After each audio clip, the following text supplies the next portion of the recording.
Კიდევ ერთი წინ გადადგმული ნაბიჯი ნატოს წევრობის გზაზე ნატოს მინისტერიალის შედეგებს დღეს თბილისში აფასებენ. ნატო საქართველოს გაძლიერებული არსებითი პაკეტი ნატოს 2030 წლის სტრატეგიის დოკუმენტი და მნიშვნელოვანი მხარდამჭერი გზავნილებით ჩვენი ქვეყნის მისამართით. სალომე ქოქიაშვილი ჩაგვერთვება ახლა ღია ეთერში. სალომე, გისმენთ.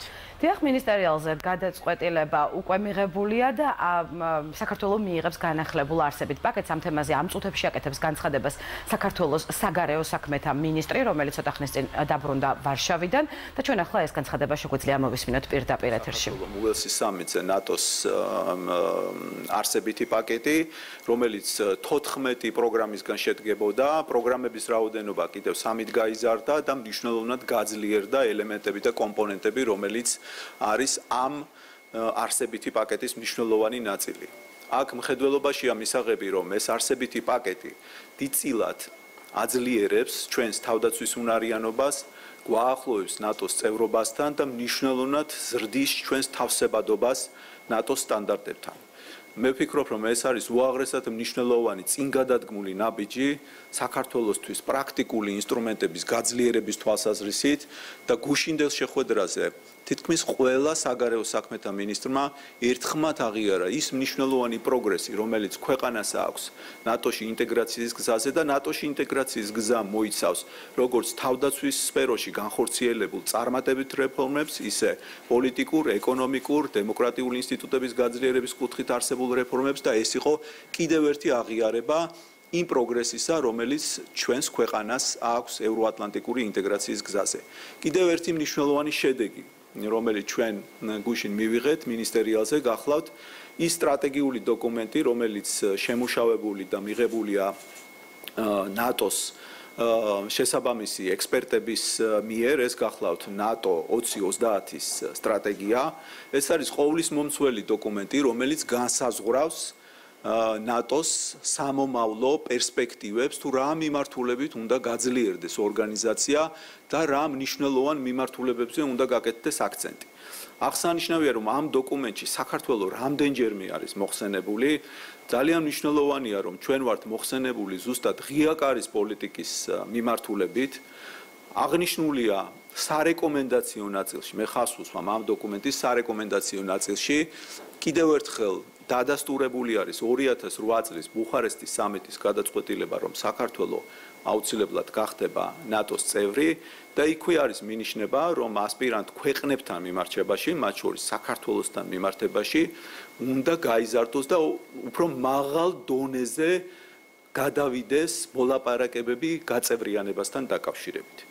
კიდევ ერთი მნიშვნელოვანი ელემენტი, რომელიც ამ სტრატეგიულ დოკუმენტში არის, გახლავთ ის, რომ არის მოწოდება ნატოს წევრი ქვეყნების მიმართ, რომ გააფართოვონ ნატოს ასპირანტებთან და პარტნიორებთან თანამშრომლობა.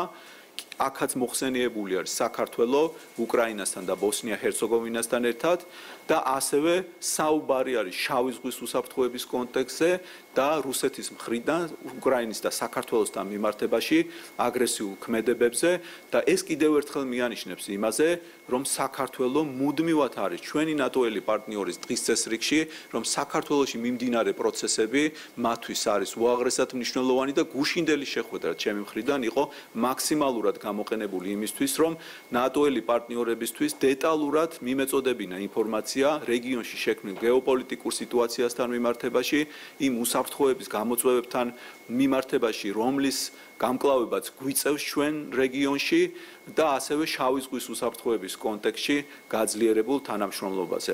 მე ვფიქრობ, რომ ეს იყო კიდევ ერთი მნიშვნელოვანი წარმატებული მინისტერიალი საქართველოსთვის და კიდევ ერთხელ მინდა დავასრულო ჩემი გამოსვლა იმით, რომ საქართველოს უკვე ბოლო 2 წლის განმავლობაში რეგულარულად არის მიწვეული ნატოს მინისტერიალზე და ეს კიდევ ერთხელ მანამდე 2018 წელს ჩვენ მივიღეთ პირველად უპრეცედენტო ფორმატში მონაწილეობა სამიტის ფორმატში, როცა საქართველოს და უკრაინა გახდათ მიწვეული და უკვე 2 წელია საქართველოს აქტიურად მონაწილეობს ნატოს საგარეო საქმეთა მინისტრების შეხვედრაზე.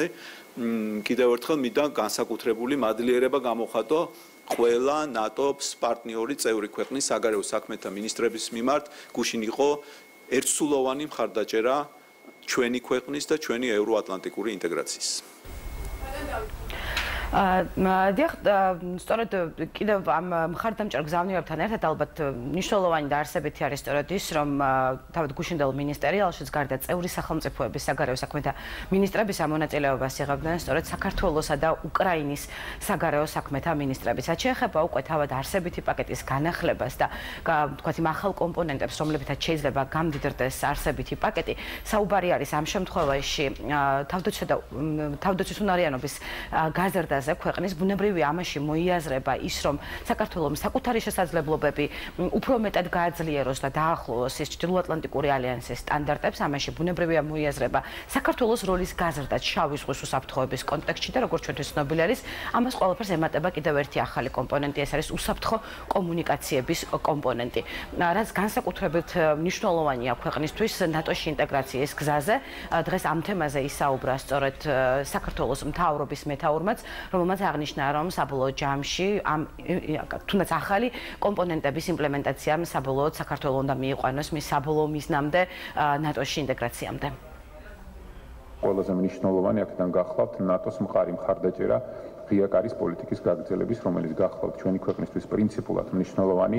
მე მინდა მადლობა გადაუხადოთ თითოეული ჩვენი მეგობარი ქვეყნის საგარეო საქმეთა მინისტრებს, რომელმაც მხარი დაუჭირეს როგორც საქართველოს ტერიტორიულ მთლიანობას, ასევე საქართველოს ჩრდილო-ატლანტიკური ალიანსში ინტეგრაციის პროცესის შემდგომ გაღრმავებას და რა თქმა უნდა მან პრაქტიკული ნაბიჯებით და პრაქტიკული გეგმებით მხარი დაუჭირეს საქართველოს თავდაცვის უნარიანობის გაძლიერებას. ეს ჩვენთვის მოგეხსენებათ, რომ არის უკიდურესად მნიშვნელოვანი, არამედ თუ კიდე ერთი დასტურია იმის, რომ საქართველოს ევროატლანტიკური ინტეგრაცია არის აღქმული სწორად ჩვენი პარტნიორი და მეგობარი ქვეყნებისთვის და მასთან აქვს სრული მხარდაჭერა.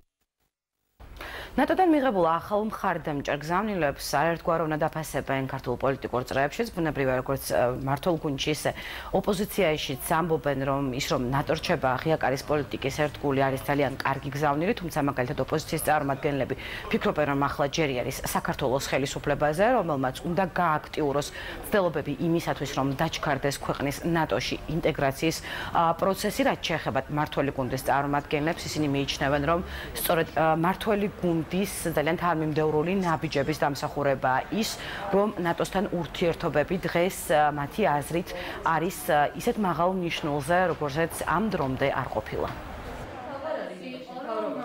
ჩვენსაც პრობლემა გვაქვს არის ჩვენი სკეპტიკური მეგობრების დარწმუნება და მათ დასარწმუნებლად საჭირო არის ქვეყნაში დემოკრატიის მაღალი ხარისხი პირველ რიგში და საჭირო არის ჩვენი ქვეყნის უფრო აქტიურად ყოფნა საერთაშორისო პოლიტიკაში და რადარებზე, რაც ჩვენ არ გვაქვს.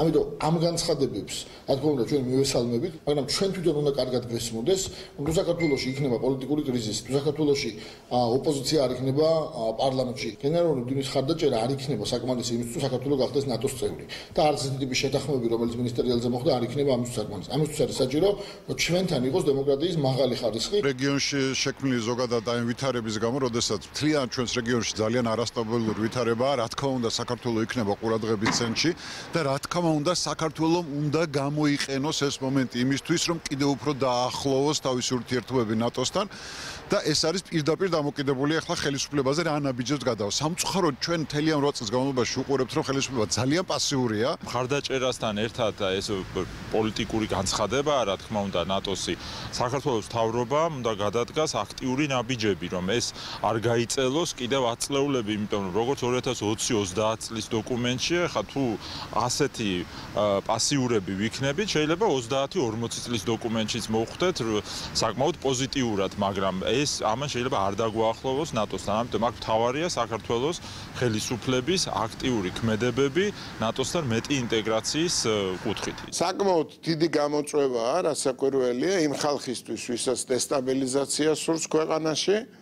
აი ეს დამოკიდებულება, რაც ნატოს ქვეყნებს გააჩნია ჩვენს მიმართ და საკმაოდ სერიოზული ხაზგასმა იმისა, თუ რა დონეზე იმყოფება დღეს საქართველოს დასავლეთ პარტნიორებთან ურთიერთობაში.